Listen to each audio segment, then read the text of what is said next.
Okay, let us continue on with our exploration of thermodynamics and free energy.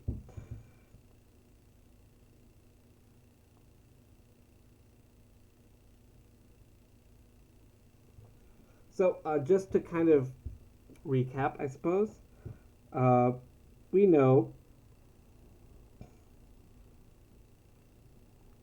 that for a given process or reaction, the free energy change is going to be equal to the change in enthalpy, and we have an entropy term as well in there. And we saw some conditions in which things will be always spontaneous, never spontaneous, and then we had kind of ones that depend on temperature, right? So we were able to see that we can actually calculate these things by taking a look. We already know that we can get delta H for a reaction by doing stuff with uh, the HFs, right? And then dividing it by the moles of whatever we have, we end up getting our kilojoules per mole for our reactions. And remember, the HF for the reaction is going to be the products minus the reactants, just like before. We saw that delta S is also going to be related here. We could see that we could get the entropy term also through just subtracting our amounts here. Again, these would be values that we could look up in the thermodynamics table. And so from this, since we can calculate these from data,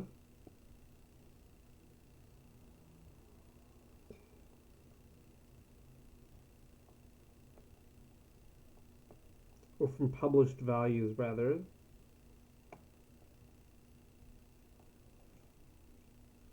and so what we can actually do then is determine that for a reaction, we can actually see that there are delta G values that are in our kind of like appendix thing, where we can see that it's going to be those values for the products minus the delta G values for the reactants. This is technically going to be the standard one because we are not throwing in our moles just yet for this. So with this, we're going to see, just like before, we would throw in our coefficients. We would just go to our table. I have reposted that table in Discord, so we can just take a look at it if we like. Here it is. If we pop this out,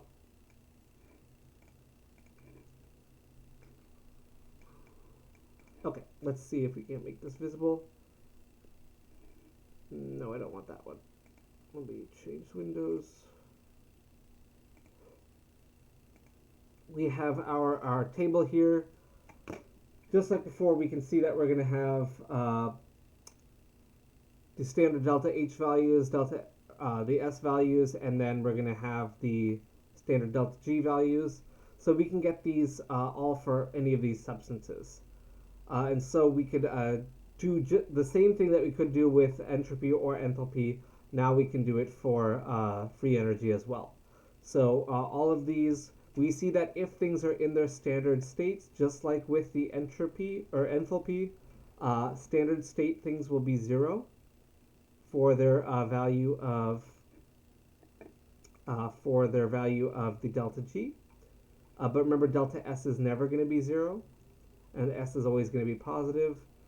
But we're going to see here we can do much the same thing as we did before. So let's go ahead and do an example, and let's do our absolute favorite reaction of all time. Here it comes.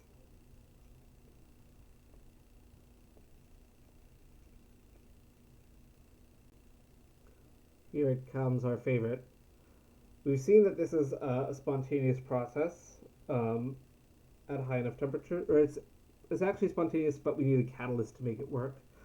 Um, if we go ahead and see, we can calculate delta H for this reaction. We can calculate delta S for this reaction at standard conditions.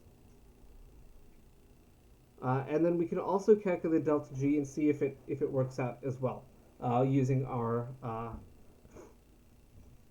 delta G values from the book.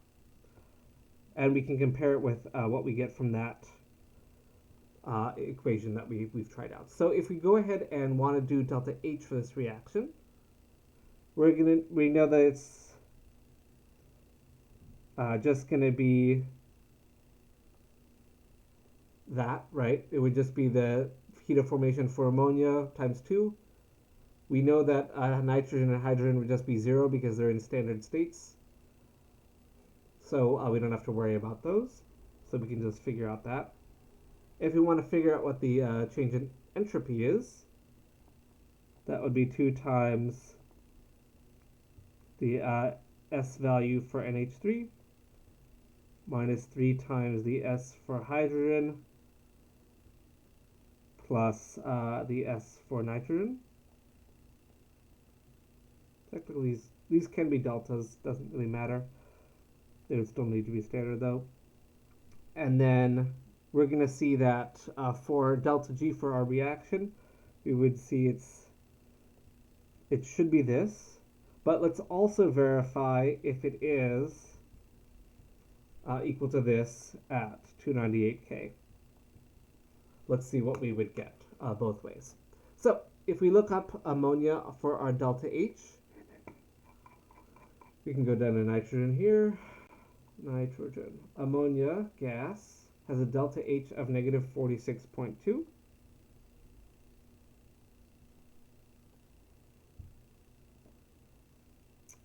For delta S, I should have left more room. That's the third column here. The S for ammonia is 192.5. For nitrogen gas, S is going to be 191.5. And then for hydrogen, we're going to have to go back up to H. Hydrogen gas is 130.6.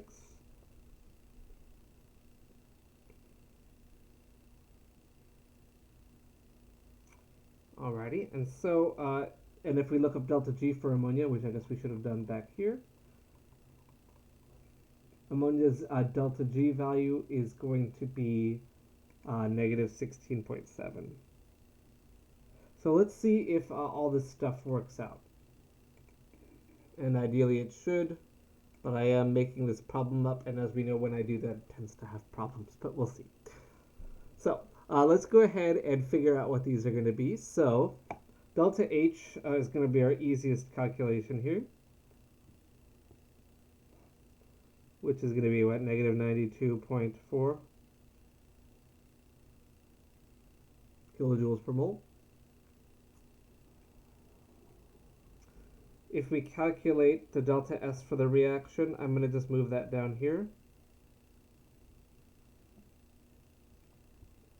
It's going to be 2 times 192.5 minus 3 times 130.6 minus 191.5.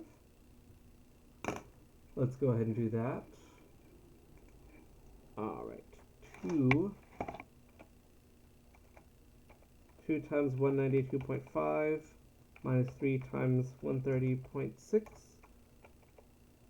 minus 191.5. We do this, we get negative 198.3.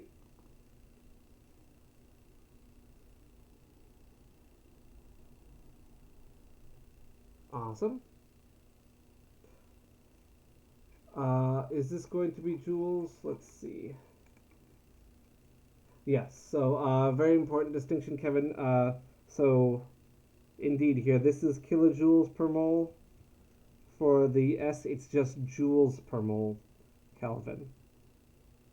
So the units are important here, so remember that this is in order of, or 3 orders of magnitude lower than the delta H value. So we're going to want to put it into kilojoules for our calculation. For our delta G reaction, we do get negative 33.4 kilojoules per mole if we just do the 2 times delta G for ammonia. So let's go ahead and see if this is the case. So delta H minus T delta S, all at standard. Delta H was negative 92.4 kilojoules per mole. Our T is 298 Kelvin. And then we have negative 0.1983 kilojoules per mole Kelvin. Kelvins will cancel out. We'll be left with kilojoules per mole here. Let's hope this works. So let's take this number, multiply by 298. And so we end up getting negative 92.4 minus negative 59.09, we'll say. And if we do that, this does look to give us the right answer.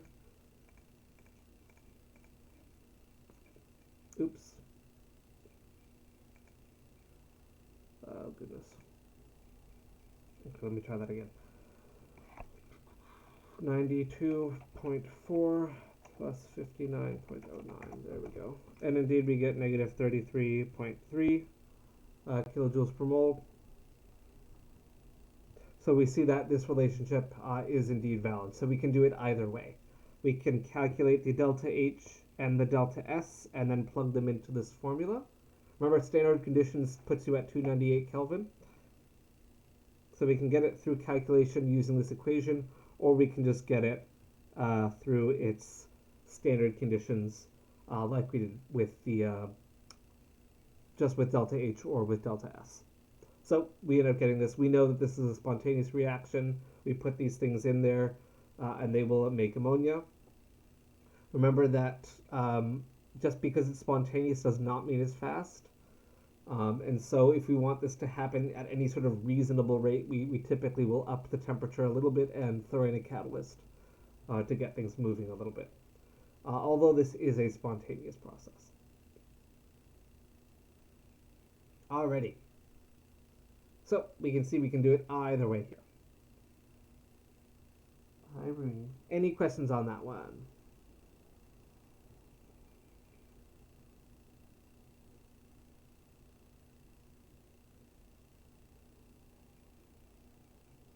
Alrighty. So with this in mind,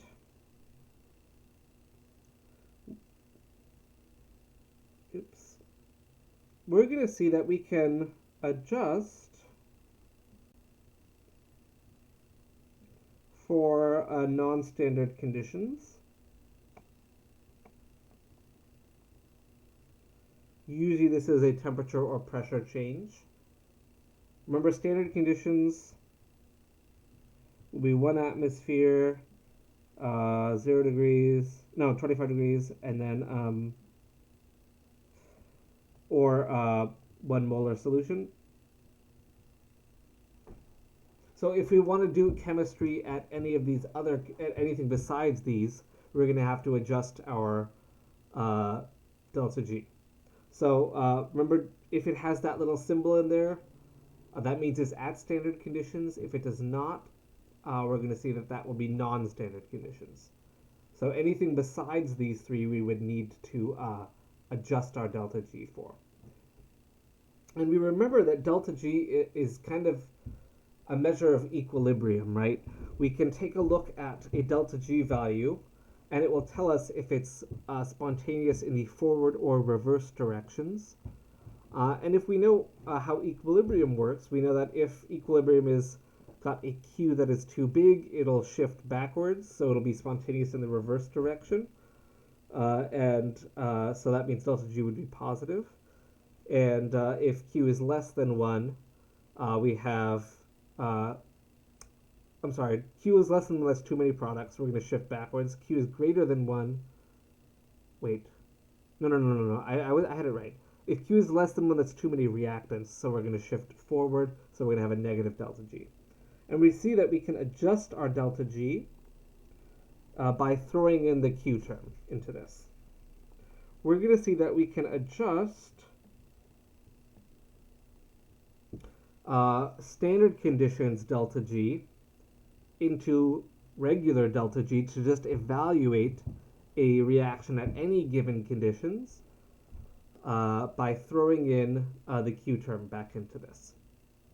So just to kind of reiterate what these things are, this is delta G, this is at any conditions.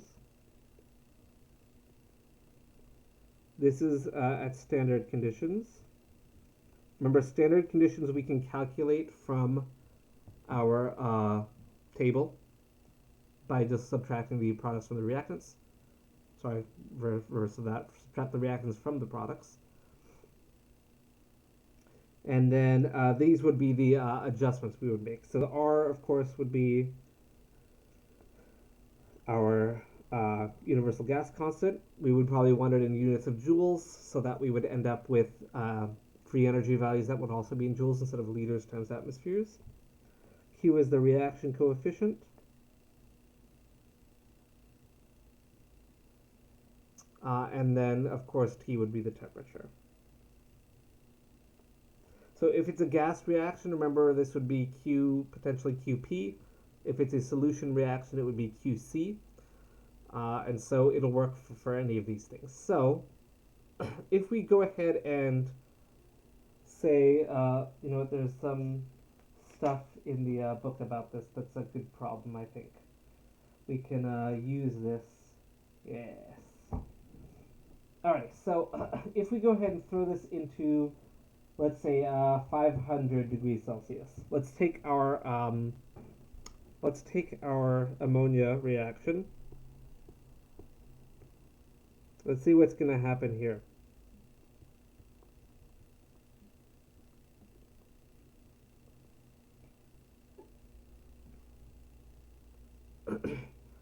So if we say now, let's do it at 500 degrees instead of 25 degrees, we can figure this out. We know that delta G, standard at least, is going to be what we calculated before, which was the negative 33.3.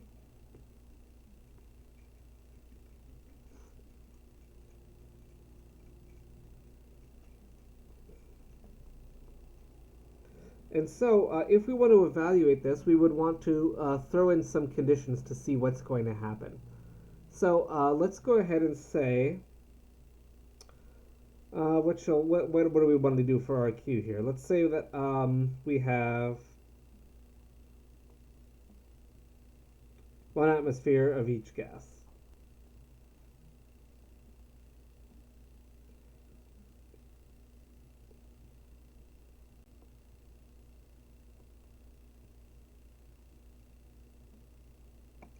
And let's see, at 500 degrees Celsius, what's going to happen with this.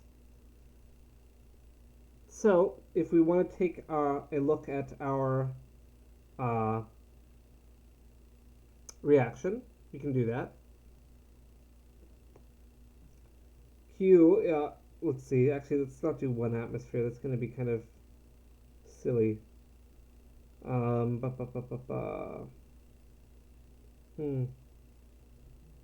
Let's say we have of the reactants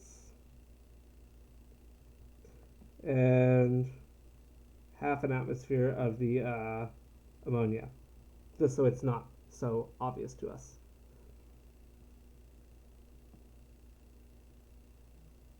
So for this reaction, Q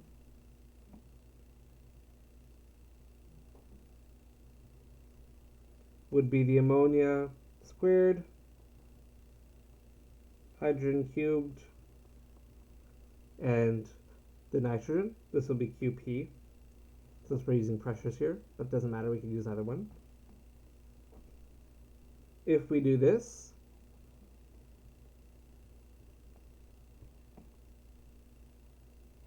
if I'm going to say they're all 1, then we can just make this a little bit easier for us. And so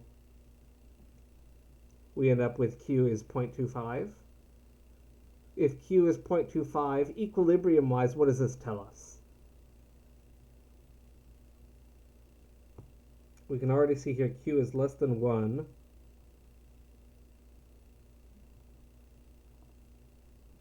Actually, we don't know what the K is, so we can't really see. I lied to you. We don't actually know quite yet. Kevin's already done the work for us. Very good.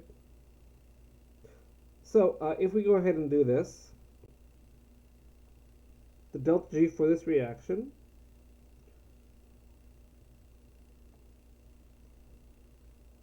will be negative 33.4 kilojoules per mole.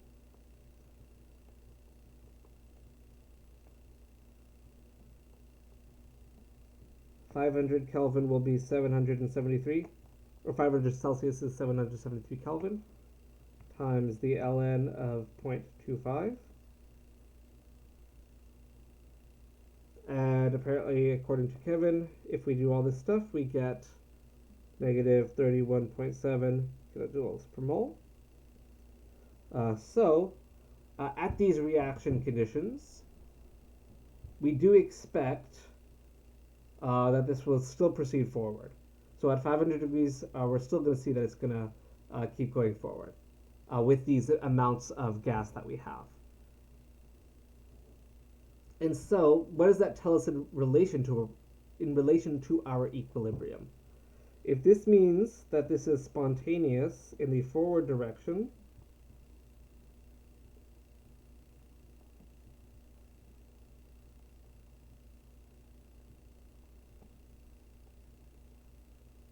right, because it's negative. Negative delta G means it's spontaneous going in the forward reaction.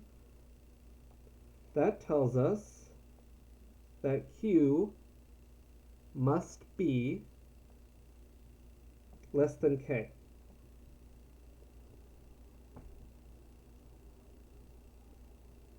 Right? We remember that if something is going to be moving to the product side, it means that we have a Q that is less than our equilibrium constant. We remember perhaps if delta G is less than 0, we're going to be going forward using our forward reaction. If it's greater than 0, it's spontaneous in the reverse. And if it's equal to 0, then that is at equilibrium, right?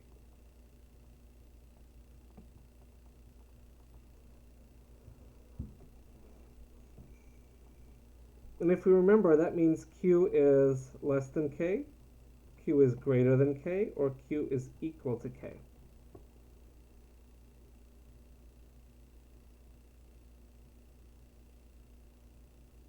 So, with these in mind, notice this last one here.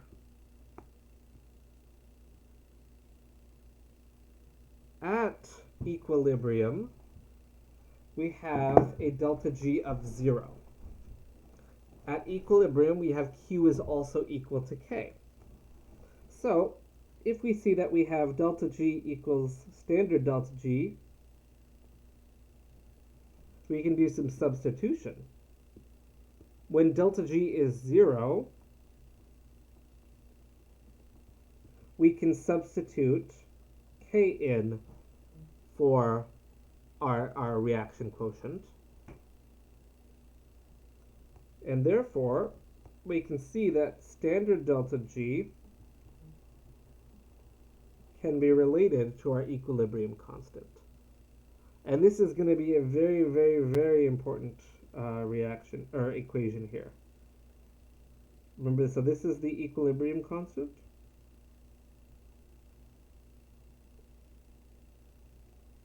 And this is now the standard free energy.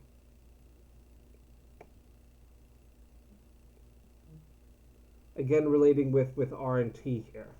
But from this, we're going to be able to calculate K at any given temperature that we want. Because we'll know what the delta G will be at standard conditions. We'll know the temperature, and we have the constant R, right? So from this, oops,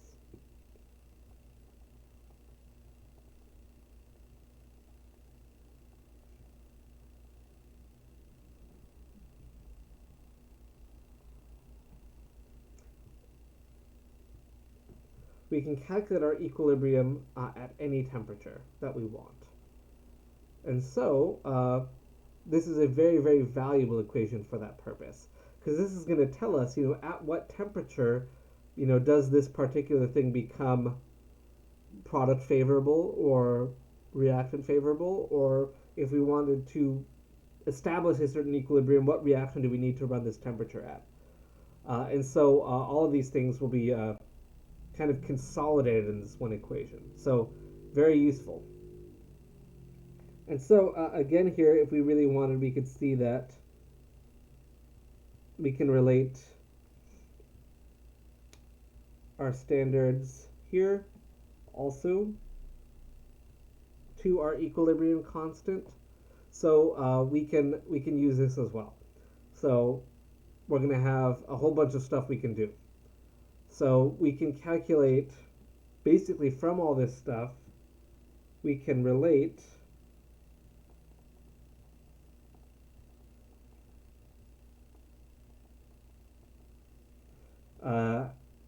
how enthalpy and entropy affect the position, or affect the extent of the reaction.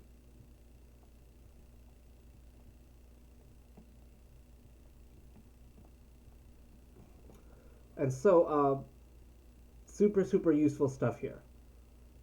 So kind of a culmination of a lot of understanding why equilibrium takes place and why certain reactions have heavily product favored equilibrium versus heavily reactant favored equilibrium is all about this stuff. It's all about the enthalpy and entropy here.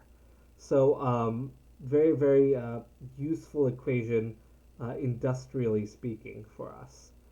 And so let's go ahead and let's do an example problem with this. So let's see what is the equilibrium constant at 500 degrees Celsius for the ammonia process. It's our favorite reaction. Your final exam is just going to be that one reaction with 200 different questions based on it. So here we go. Let's write it out for the 800th time today.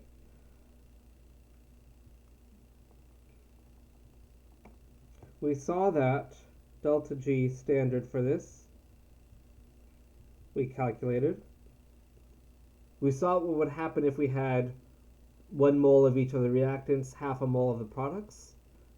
Now let's see just what the equilibrium constant is going to be at 500 degrees.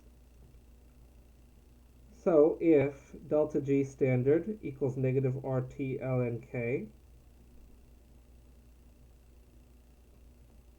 that means that ln K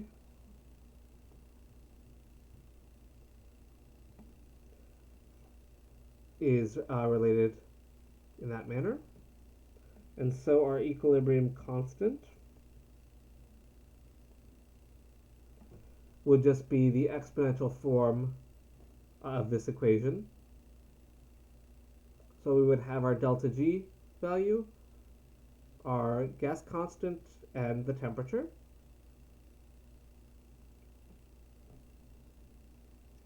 And so if we do this,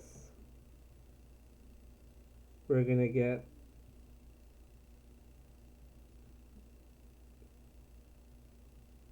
Actually, we have to make this into joules so that our thing will cancel out. 8.314 joules and 773 Kelvin.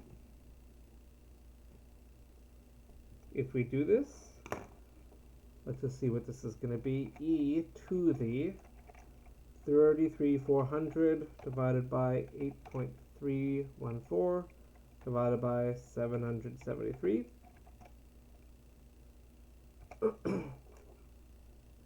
And we get K is equal to, it's going to be in this case 180. Yeah. Close enough. Very similar answer is good enough. Remember, this doesn't really have a, what's the term? Unit. So if we want to think about this, for gases, it's going to be Kp that we get, since this is a gas phase reaction. And if it's a solution reaction, we would get Kc. So in this case, this will be Kp that is equal to this at this particular temperature. All right, and that Kp tells us this is a reaction that favors the products. And so we see that not only, thermodynamically, it is spontaneous in the forward directions at standard conditions, and at this temperature too, we're also going to have a product favored reaction. So we can kind of mess with this stuff. So let's see now, let's do another one. If we want K to equal 500, let's say, what temperature would we need to make this happen?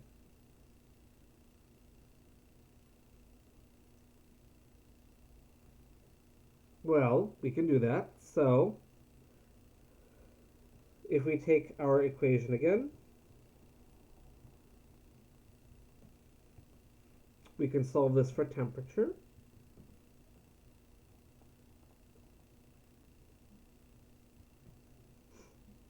It's going to be over R and over ln K. And so we're going to see that this is, again, our expanded out in joules.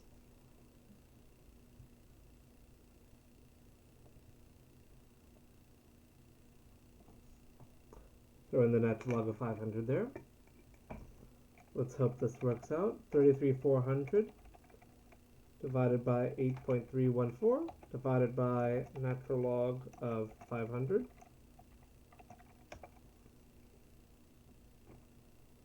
And so if we want this to happen, we would need the temperature to be 646 Kelvin if we calculate this out.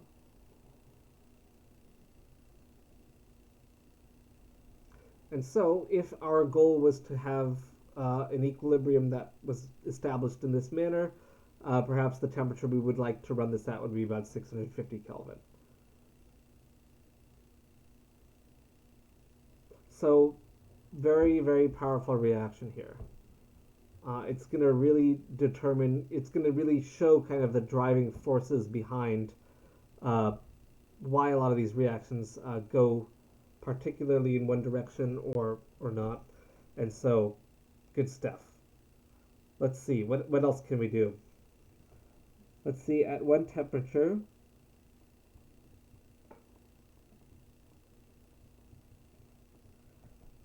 does K equal 1, where we'll have equal concentrations of products and reactants. Actually, ln1 is 0, isn't it? Or is it ln... Why can't I think about this? ln1 is 0, right? So maybe we can't do this.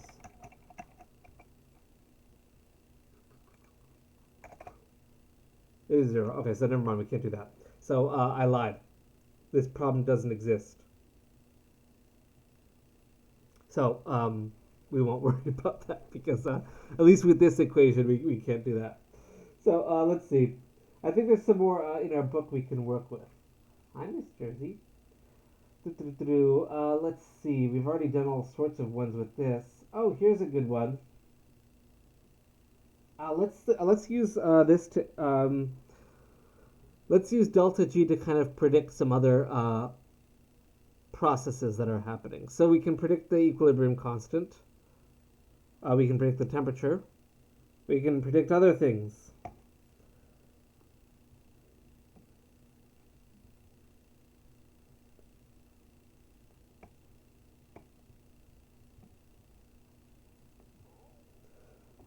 And so this is an interesting thing here. So if we have this here, if we are looking at carbon tetrachloride liquid turning into gas, or let's just say K, whichever one, our equilibrium constant here would just be just the gas, right? We don't worry about the liquid. Do we know delta H for this process?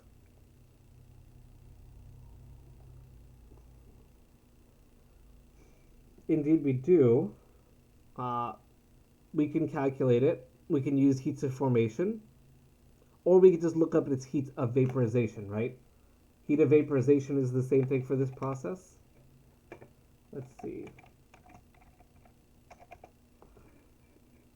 Remember, we can calculate it, or if we just go ahead and look up the information here. Let's see where its data page is. Usually there's a link to the data page around here. Okay, well, we have our enthalpy of formation and molar entropy. But let's just actually look these things up. CCL4 data page. Oh. Data page. Oh my gosh, I'm terrible at typing. Usually these will come up. Really, it's not giving us the data? Oh, here it is. Okay, this is the one we want. Okay, so if we look at these things, we can see our entropy and enthalpy of vaporization. These are things we can just look up. Thankfully, Wikipedia has them for us. And so we can see that the standards here are going to be these values given to us, or we can calculate them. Either way. So this is stuff you can look up if we're being lazy. You know, they'll all have the values for all these things. Yeah, so standards are at 0, right? And so if we want to find out its temperature for boiling, we're going to have to do some analysis here, right? So what's delta G for this process going to be? That's the you know, yes, this will be at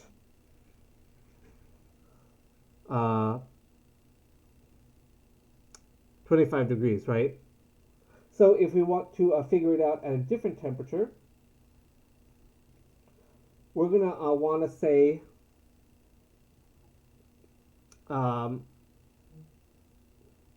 what do you mean 0 Kelvin?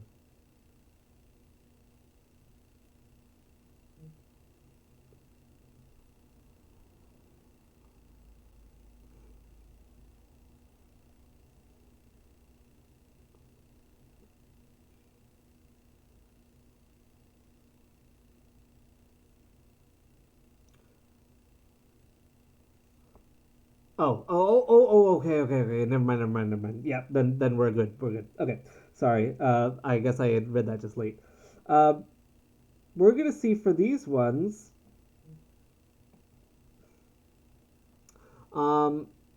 If we're looking at these substances, if they're in their pure states, we're gonna see that the delta G for this process is gonna be 0.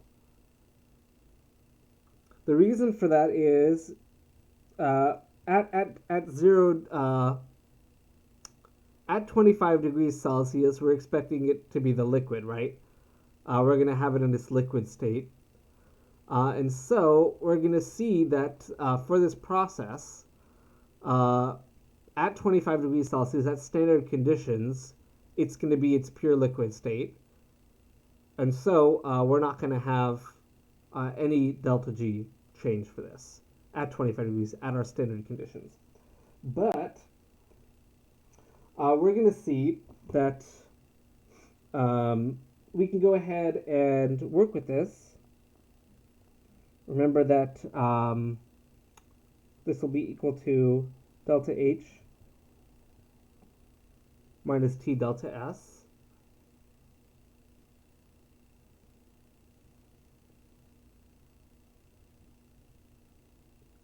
This is because it's going to be the standard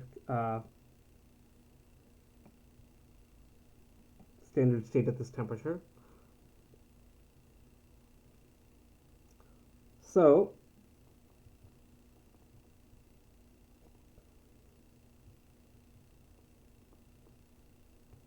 we know that delta H will be equal to T delta S. And so the temperature is going to be the ratio of those two. And so if we go ahead and pop over to our table of happy values, carbon tetrachloride, are you here? Aha!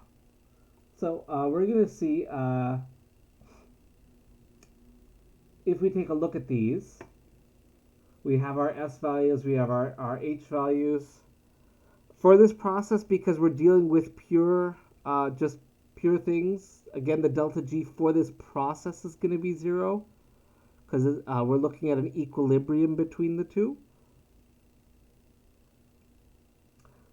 So if we want to go ahead and look at this, oh, Miss Jersey, you're so sweet. We can go ahead and find out what these are going to be. So if we calculate these, we see that delta H is going to be, where are we here? For our products, we have 106.7, and our reactants, we have 139.3. Or again, we could just look up the heat of vaporization. Either way, that would give it to us. Delta H is going to be, I just said it, what did I say? 106.7 minus negative 139.3. Delta S is going to be 309.4 minus 214.4.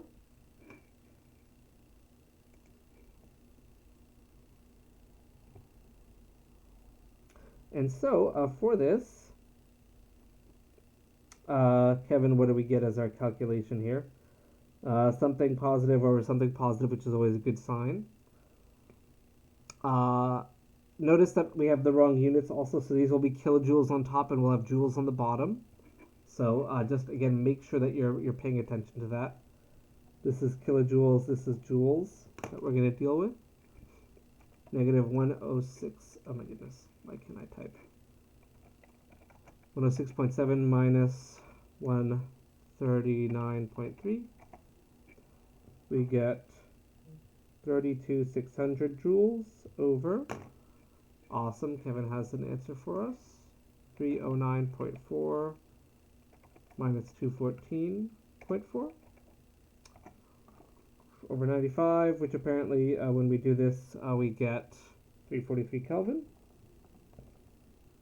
And if we were to relate that to Celsius, is about 70 degrees Celsius.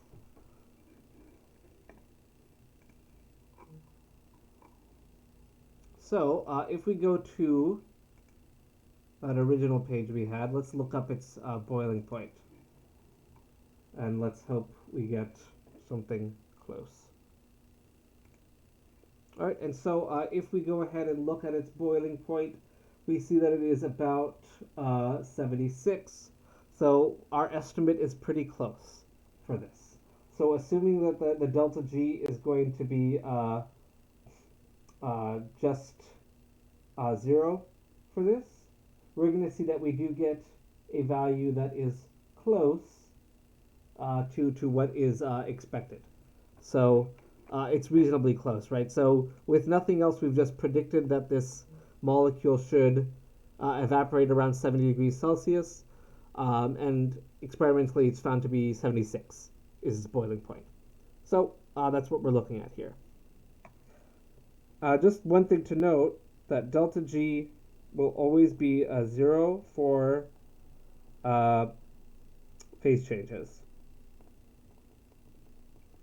If it's just the phase change, we're only going to see that delta G is going to be 0 here.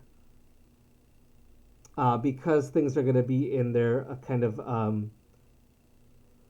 their ideal states. Because if it's a gas, it's going to be at 1 atmosphere. If it's a liquid, it's going to be in its pure form. So they're both going to be at their standard conditions. So delta G would be 0 for both of them. For your solid and liquid, or liquid and gas. So just note this one thing here. So for phase changes, we will end up having a delta G of 0 for our reaction. So just let that be there. That's going to be what we'll see. Okay? Exciting stuff. Very, very fun. Let's see, what else haven't we done here? We've done so many of these horrible things. What else shall we do? More problems, I suppose.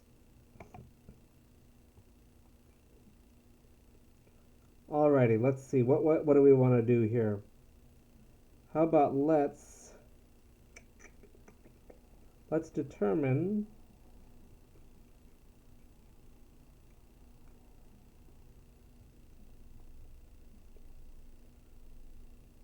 let's do our one of our favorite reactions that we studied last time.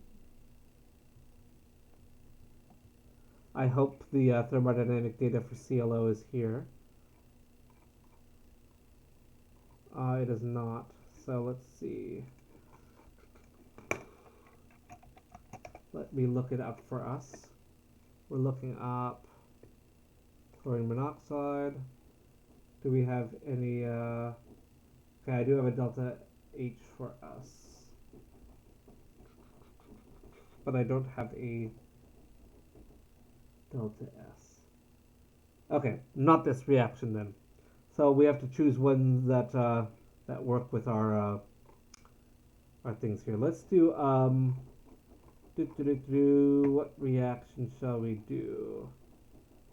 Do we have values for Miss Jersey? What are you doing? What would be a good one to do? All right, let's do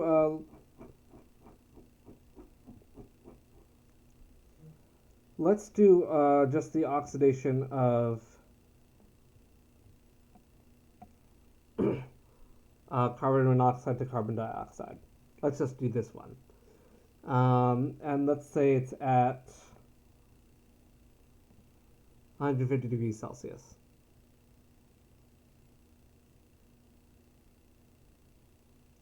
If we want to do this, hopefully these should be at least present for our delta G calculation.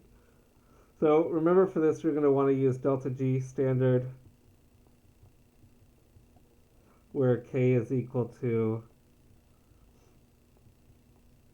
the exponential term here. So if we want to find delta G, we could either do delta H minus T delta S, or we could just calculate it using the ones in the table. So if we do that, that's going to be delta G for CO2 times 2 minus delta G for CO times 2 minus delta G for oxygen, which should be 0 anyway, but we'll have that there. So let's go ahead and look these up. Carbon monoxide and dioxide are right here. Delta G is the middle one for us. So if we go ahead and just copy this down, 393. Oops, I copied delta H. 394.4 times 2 minus And we should see that oxygen should be 0 because it's a standard state. And indeed, O2 is 0 for delta G.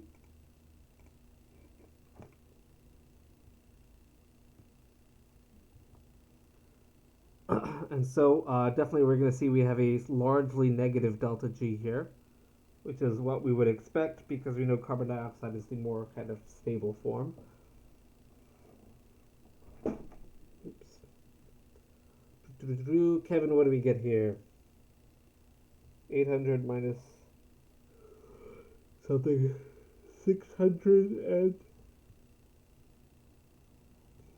negative.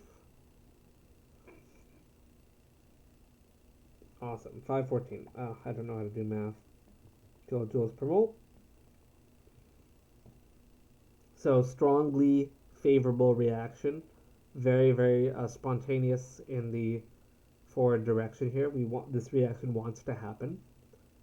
So the equilibrium constant here is going to be E to the 514 divided by 8.1 or 314. And the temperature was what, 150, so that's going to be, I know how to do this math, 423 Kelvin.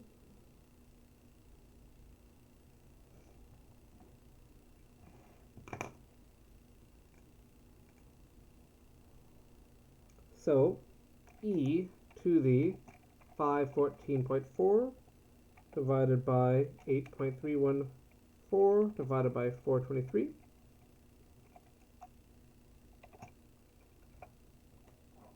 Oops, I typed in the wrong number. We get 1.15. Or 1.16, we'll say.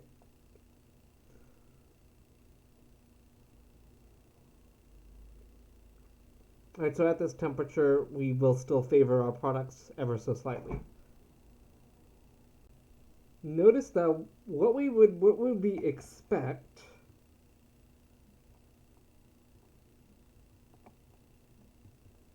do we expect this reaction to be more favorable at low temperature? Oh shoot, you know what, you're right, I don't think I did. I didn't, you're right.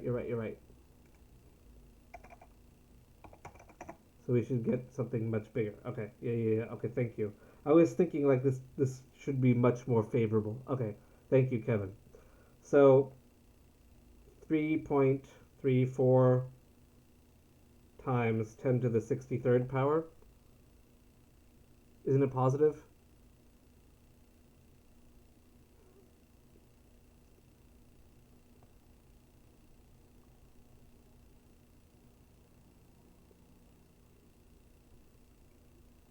Should be a positive one here. We have a very negative delta G here.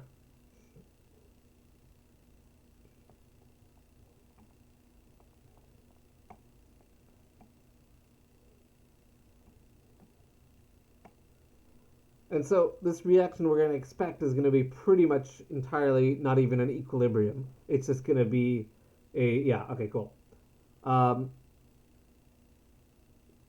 We have some slight difference, but who cares? Maybe I just typed in one of the numbers wrong. But we're in the same ballpark, right? 3 times 10 to the 63rd. So we get something that's completely like not even an equilibrium reaction. It's so far forward that this is going to work out.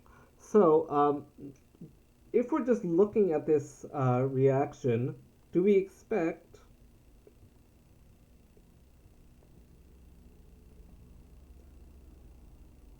to be more favorable at high temperatures or low temperatures? What are we going to think here?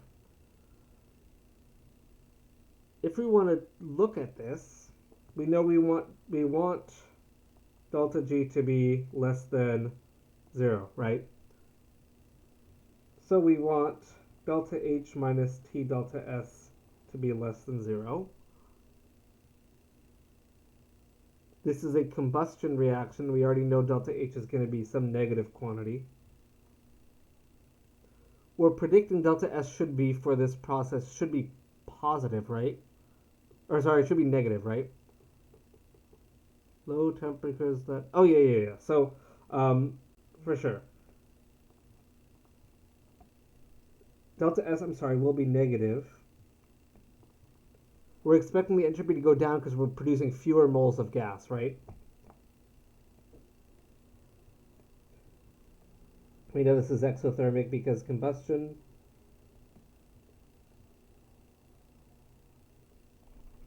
And we're expecting delta S to also be negative because fewer moles. We lose gas over the course of the reaction. So, indeed, if we want this to be favorable, we would want this to actually take place at a lower temperature. So this is better at low temperature because it's going to diminish the effect of having fewer gas moles.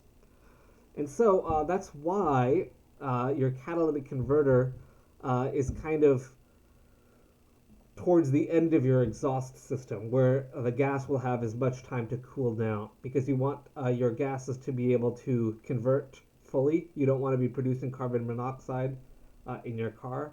So that's why your kind of exhaust pipe is, or your catalytic converter is towards the exhaust pipe.